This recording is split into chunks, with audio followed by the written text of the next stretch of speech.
Hello everyone, வாங்க வாழைக்காவும் மட்டனும் வச்சு ஒரு அருமையான ஒரு குழம்பு ரெசிபி பண்ணுறேன். எப்படின்னு பாருங்கள்.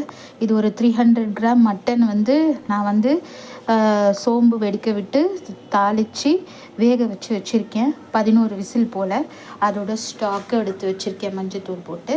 ஓகே, ஒரு பெரிய வெங்காயம் அரிஞ்சு வச்சுருக்கேன், 2 பச்சை மிளகா, 1/2 லெமனு, தாளிப்புக்கு 1 ஸ்பூன் சோம்பு, புளிக்கரைசல் இத்தினூண்டு, கொஞ்சம் புளி கொஞ்சம் ஊற்றணும், அப்போ தான் நல்லாயிருக்கும் குழம்பு. ஒரு வாழைக்காய் அரைஞ்சி வச்சுருக்கேன்.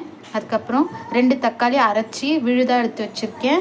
அண்டு இஞ்சி பூண்டு பேஸ்ட்டு 1 ஸ்பூனு, 1 ஸ்பூனு தனியா, 1 spoon red chilli powder, 1/2 spoon மிளகுத்தூள், 1/2 ஸ்பூன் மஞ்சள்தூள், கல் உப்பு தேவையான அளவுக்கு.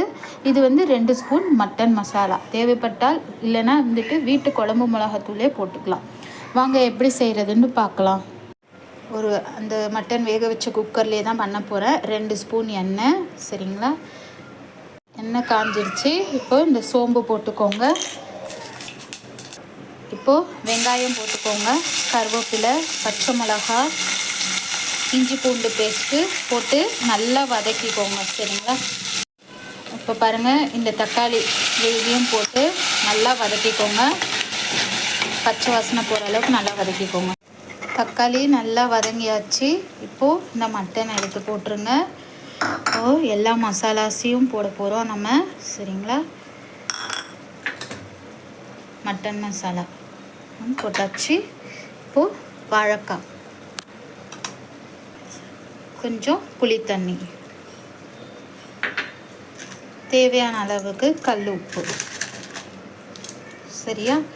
இப்போது இந்த மட்டன் வேக வச்சு தண்ணி இருக்குல்ல, அதை ஊற்ற போகிறோம். சரியாக 2 விசில் வைக்க போகிறேன். ஆல்ரெடி நான் 10 விசில்ஸ் வச்சுட்டேன். இப்போ 2 விசில்ஸ் மட்டும் வைக்க போகிறோம். ஓகே, 2 விசில்ஸும் முடிஞ்சிடுச்சு. இப்போ நம்ம பார்க்கலாம். மட்டன் வாழைக்காய் குழம்பு ரெடி ஆகிடுச்சு. இப்போது கொத்தமல்லி போட்டுக்கோங்க. லாஸ்ட்டாக வேணும்னா கொஞ்சோண்டு லெமன். ஓகே, அவ்வளோதான். மட்டன் வாழைக்காய் குழம்பு ரெடி. ட்ரை பண்ணி பாருங்கள். ஸ்பைசியான மட்டன் வாழைக்காய் குழம்பு.